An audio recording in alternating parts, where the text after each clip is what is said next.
Without further ado, let's introduce you to our top-level panel that we've assembled for you today. We've got Thomas Bibb from Exascale, we've got William Rowland from Connexus, and we've got Rod Lawrence from SWS, all here to talk broadly around communications, telecoms, broadband technology. That's right, isn't it, gents? Mm-hmm. I'll start with you, since you've got the squeaky chair and you can get things out of the way first. Just tell us a bit about you and your business.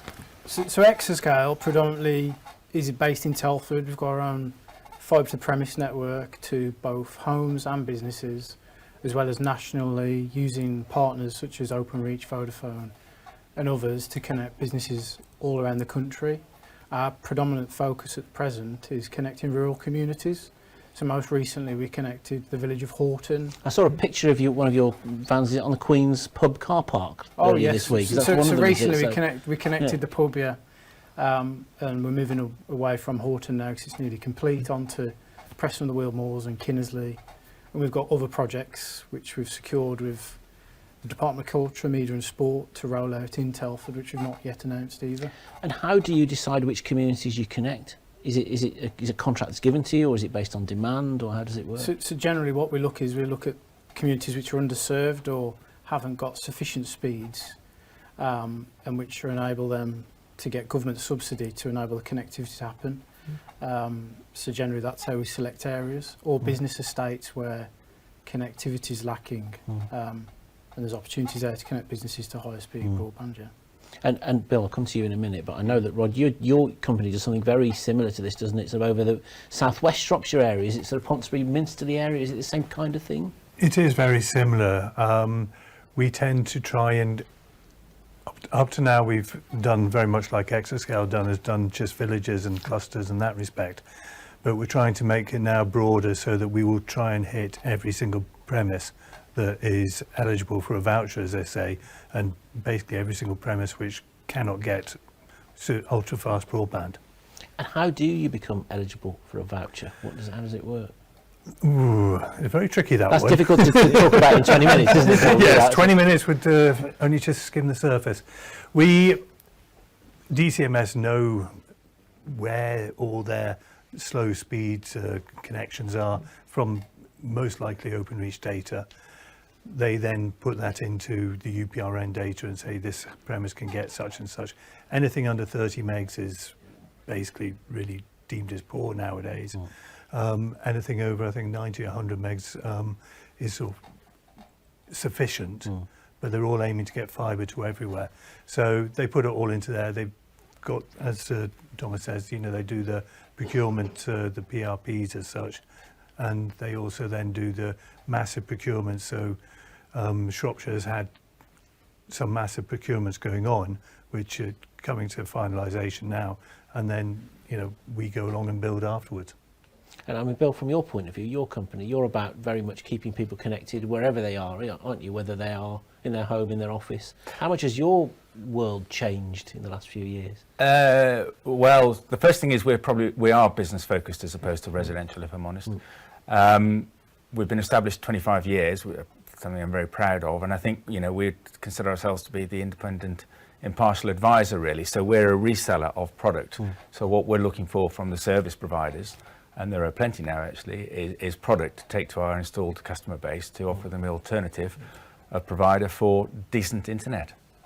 Do you find that businesses know what they want, or are they using you as a consultancy? It's speed, really.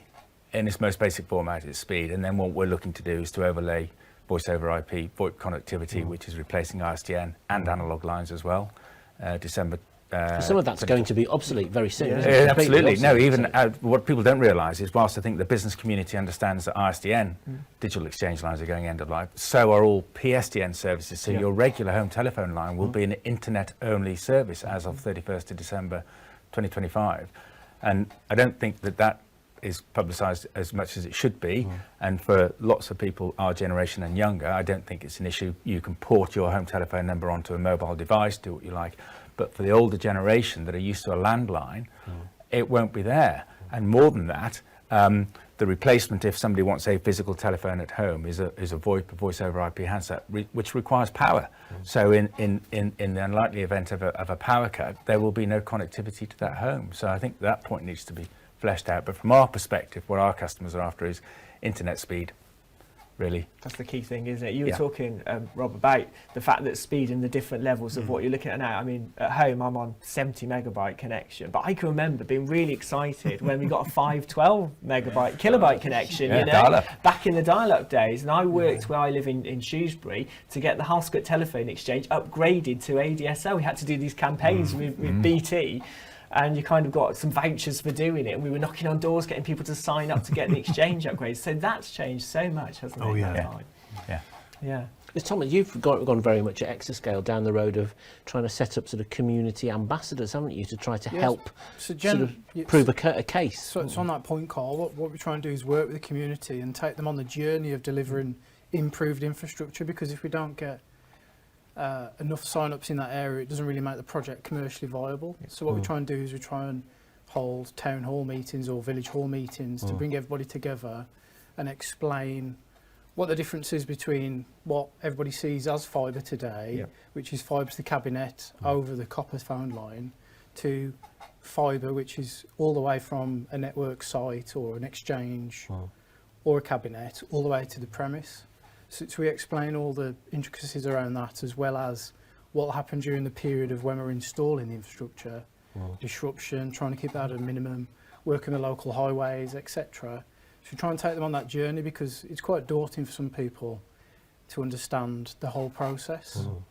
So that's generally what we try and do with the communities, and then we try and take on or adopt the method of taking someone out of that community and working with us and giving them a free connection to the internet, say, in their village, and they work with us to gain uptake in that area. When you go in, I was just going to say, like, you go into that village hall and you're having those first meetings to the point where it's actually connected at their house. How long does that take? Is that quite a period of time? So, typically, in a lot of rural villages, what we've found is the existing open reach infrastructure, ducting or poles, it is not in good state of repair. So it takes longer than we'd expect. So this is where we have to do intrusive surveys, something which we call test rod and rope, to see if we can get just rope down, not cable.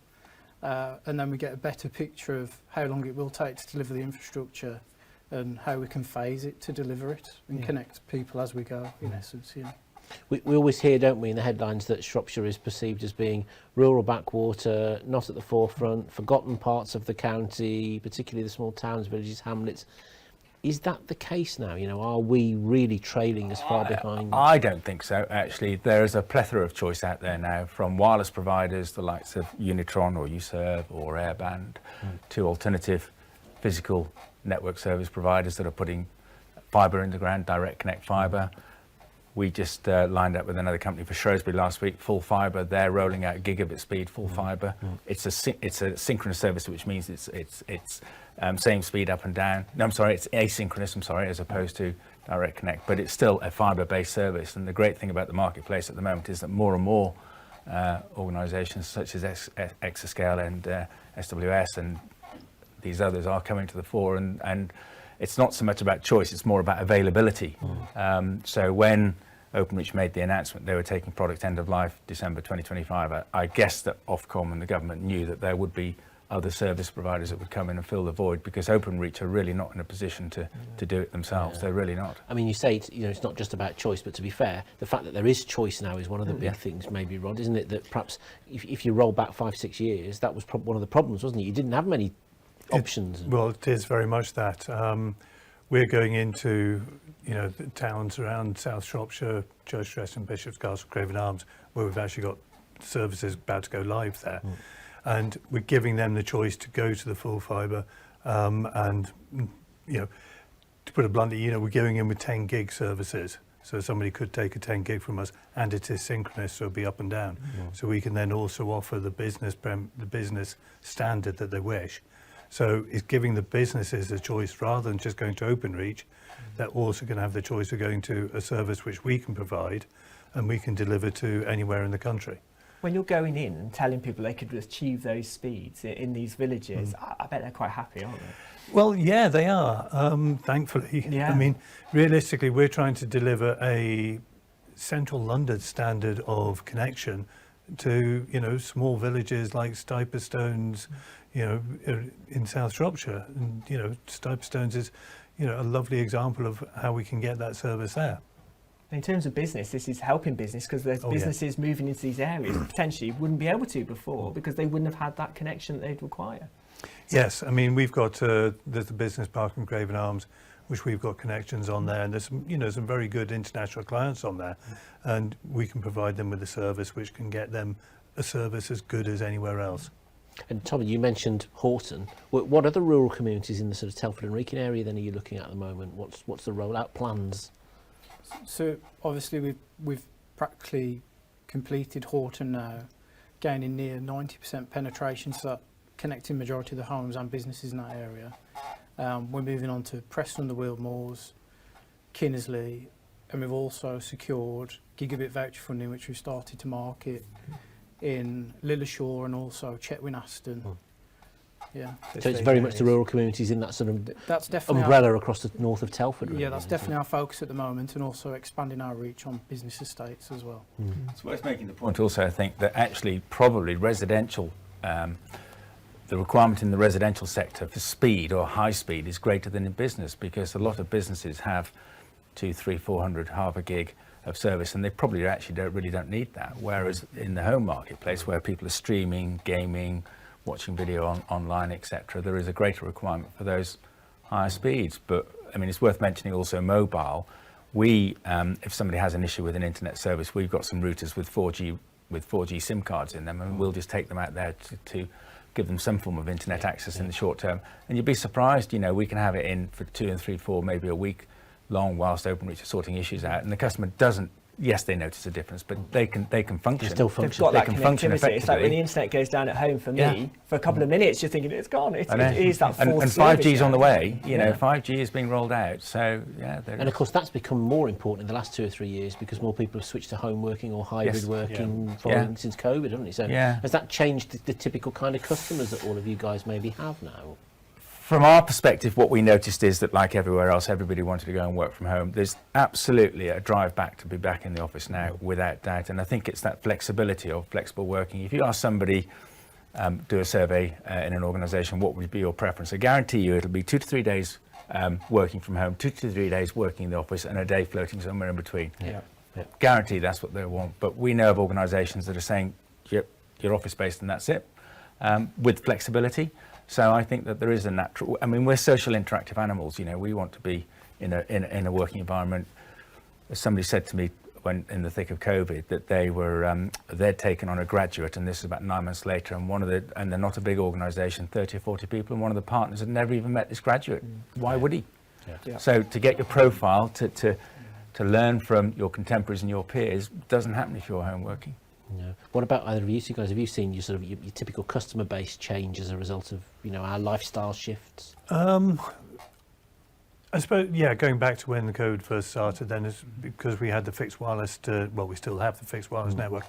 That was very much a sort of, we need to get connection because we're home working, because the ADSL or FTTC just didn't hack it. So we had a big shift there.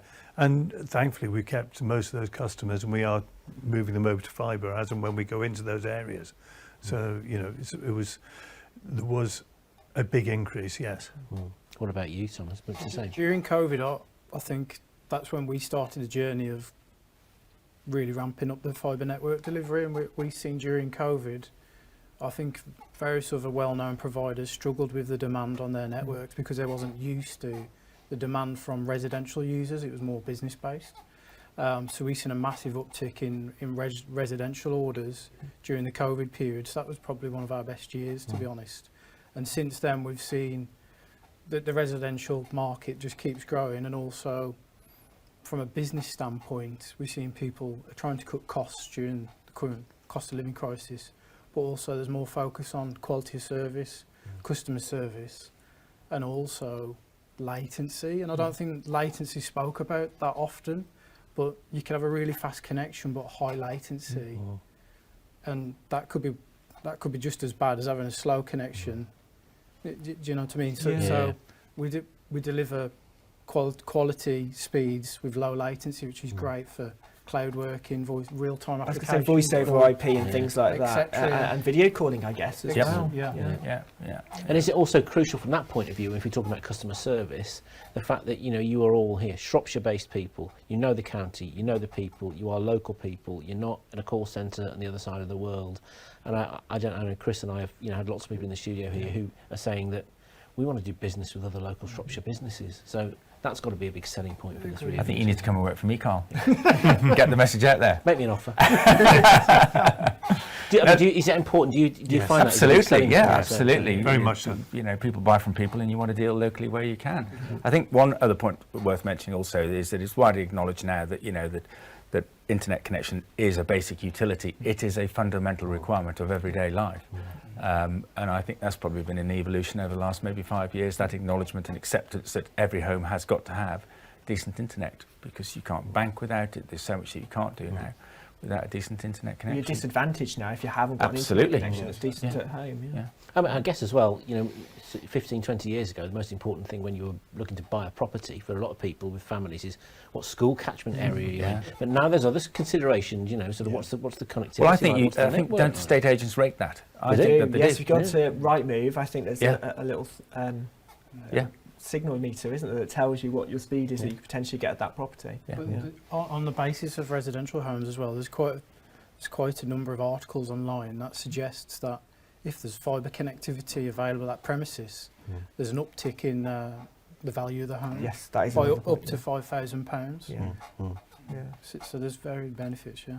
How much time do the three of you spend then having to keep up to speed with what the next big thing is? And because it's never moved so quickly as it this market, this I sector. think it goes back to, you know, when you're working from home, if you're interacting with people, then you feel you have a quick 5 minutes here, quick chat there. You know, it's not that difficult to keep up. I mean, as far as the fibre concerns, thankfully, fibre, once it's in, it will last for 20, 40, 50 years. It's the technology over the top of it, which is more, you know, we're an ISP as well, but there is obviously the applications over the top, which is the important thing.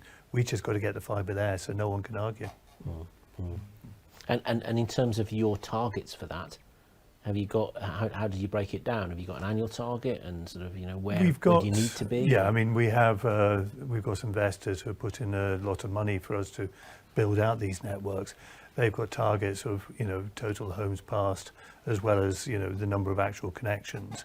Thankfully, in the rural space, if we can pass a home, there's a 60-70% chance they're going to take a service from us. So we've got a very high uptake in that respect. Overall, we're looking at, hopefully, over the next 2 years, 80 to 100,000 premises. Not just in Shropshire, but, you know, wider afield. But Shropshire's our starting point. And from your point of view, Thomas, then Telford very much your starting point, but it's not only Telford that you work in, is it? I know you've got other parts of the West Midlands and further afield, isn't there? Yes, we've got network in predominantly Telford. That's where our biggest network is, but we've also got network in West Bromwich, where parts of West Bromwich are underserved in residential estates, and they're still getting what you know ADSL in some areas, which is crazy at this in this day and age. So we try to plug the gap in West Bromwich, and we also serve a lot of large businesses around the country using partners, as I explained, Vodafone, Openreach, etc., to connect them to our ISP network, similar to SWS. What's the biggest challenge for your sector, your companies, your business, your industries at the moment, do you think? Our biggest challenge, there are many. Thankfully, the public wish the service. It's because we're doing it through procurements and PRPs through DCMS. It's very much getting them to, support's the wrong word, but let us go and do it and know that we can get the funding at the back of it. Because there are some areas of Shropshire which they really do. They're lucky to have a copper line, and they cannot get anything. And people go and take daily phone calls elsewhere because of the service. And it's being able to get these people. That's our challenge. And getting the funding for it. Given that we're a reseller of other people's product, I think our challenge is always getting in front of people. Getting the people to come to talk to us, or having the opportunity of going and talking to people so that we can discuss with them what is available, because we're pretty well positioned really, to have a good feel of the marketplace and know what's out there. It's in the interest of the service providers to tell us what they've got to offer. Some will sign a reseller agreement with us, some won't, but just the fact that you know what's available, I think is what we're all about. And so getting in front of the people, absolutely. Sales head on here. But it's a phrase, isn't it? It's you don't know what you don't know. If you don't know Exactly. that there's better technology that exists than what you've got at the moment, you won't go looking for it, will you? So Quite right. Yeah. what about from your point of view, challenges? And I think there's I'll touch on what Rod mentioned around the procurements and the vouchers. I think that because of the constant political landscape changing and the target on government's head 2025 for 80% of the country to be fibred up, I think there's a lot of focus to keep changing strategy to ensure that's delivered. So that brings uncertainty to the market, which doesn't really help companies like Exascale or SWS deliver the service which the users want, even though I think the government see it as ramping up their delivery to meet their targets. So I think there's a halfway house to be had there. And I think, I forgot the other one. give you a bit of thinking time. Yeah. While I do, now we've got 3 communication experts in our hot seat here, we've got to ask the question. What happened with that government emergency alert thing on our phones Well, I at the didn't get it. weekend? What's that all about? What went wrong? What went right? What went wrong? Well, our understanding is that the 3 network didn't get the alert. Now that was interesting because last week the government was saying that it was mast specific, so it didn't matter what network you're on, what carrier you're on, if you're in the UK you were going to get the alert. So my understanding is that 3 for one and maybe others didn't get the alert, and so therefore it wasn't passed on. So I did read into the technical, being a bit of a geek, I did read into the technical detail of how the alert actually works, and the operators which did successfully send the message rebroadcasted it for a period of 25 minutes, whereas what I read, 3 only sent the message once. Just once, wasn't it? And So- therefore it didn't get a chance for other mobiles to pick up the Because signal. they've got to send a message to the handsets to listen, and then during that 25-minute period, the handsets, while they're in listening mode, will then receive the message. Which is why some people got it after 10 minutes after. Yeah. And what's interesting is they have tested it since silently, so it didn't go off on your phone, but it is now working. So if Another one then. you never know, they might be testing it again. Do you, I mean, one of the debates that came up, inevitably always does when something like this is in the headlines is, Big Brother's watching us. What does the government know about us? What do our phones store? How can they are they tracking us? From a technology point of view, people get frightened of that kind of thing. Have you never noticed if you're in the car talking to somebody and then suddenly you'll get something on your phone from Facebook or something which is relevant to the conversation you've had? Don't think your mobile phone isn't listening to you. No, absolutely. It's quite scary. No, you're It is quite right. scary. I mean, the thing is, I understand what you're saying there, but remember, it's the phone which is only looking for the alert in that respect. Admittedly, as Bill says, then Facebook could be listening to you, but the actual phone itself isn't. Yeah. It's amazing how many times I've had conversations with people, and we do it deliberately sometimes, dropping in keywords of, I want Sky TV or a lawnmower or something like that, and then you'll get those ads served to you. And it is on Facebook. Or LinkedIn or any of them, I guess. absolutely, Yeah. Yeah. It's interesting. Finally, then, gentlemen, I just wanted to ask all 3 of you. What's the next big thing? What's coming next, and how quickly is it coming? What should we be getting excited about or looking out for? Is it 6G coming? I know some people are still on 4G, haven't got 5G. Well, I guess it's but, rollout to 5G, isn't it? Yeah. Well, yeah, 5G rollout, and then obviously 6G is already being played with. But I mean, how much speed? I know. Yeah, how I much know. speed? when can you is it use? just another update for the sake of an update? When Yeah. is it more than we actually need it to be? And when are we paying for more than we'll ever use? Yeah. Yeah, I mean, the capacity of fibre is phenomenal. And okay, 6G is the next rollout, but yeah, I mean, you can only use so much. So do you see, very much what you're laying, in some of these communities you talk about is going to be fit for generations to come then, Well, do you see? Well, I think there's, so we mentioned 5G, which is obviously wireless to handsets, and I think a few operators have actually marketed that as an alternative to fibre connectivity, but I do really see there's 2 elements to this, whereas there's the fixed wireless access piece, or the 5G, and also fixed line. And I can't see 5G replacing fixed line because you get the reliability of a fixed line. And fibre is the enabler for 5G. Without fibre, you haven't got 5G. I think the answer to the question is look how long copper's been around. 100 plus years. Why wouldn't fibre be around for that length of time and longer?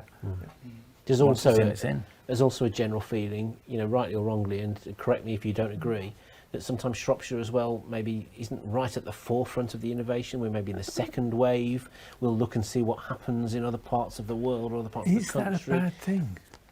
You know, if they're going to put it into London, which is always going to be first, you know, we're not. Do we have the demand for it to actually mean that we got it and Commercially viable. commercially viable, especially, you know, with some areas of Shropshire being so difficult to get to? What sort of proportion then of all your customers are Shropshire-based customers? And you know, is it changed? Is it, you know, is it becoming more local? Half, 60%. Right. Yeah, perhaps a bit more. Yeah, perhaps a bit more. 2/3. So you're really scratching the surface in terms of, you know, the potential and how far you can go in this area. People forget just how many fantastic businesses we've got in Shropshire, even though we're a rural county. Just need to Don't find the we? opportunity, Carl. Absolutely. Yeah. Well, maybe Shropshire Business Live TV is one of them. Absolutely, you're right. Thank you for coming in. It's been great Thank to you. talk. Hopefully this will spark a few good questions, and if anybody has got anything they want to say, anything commenting on anything they've heard, you can get to us through our social media channels and we'll put any of your questions to our panellists. But thank you very much for coming Thank in, you. gents. Thank you. Thank you. Thank you all. Much. Let's have some news.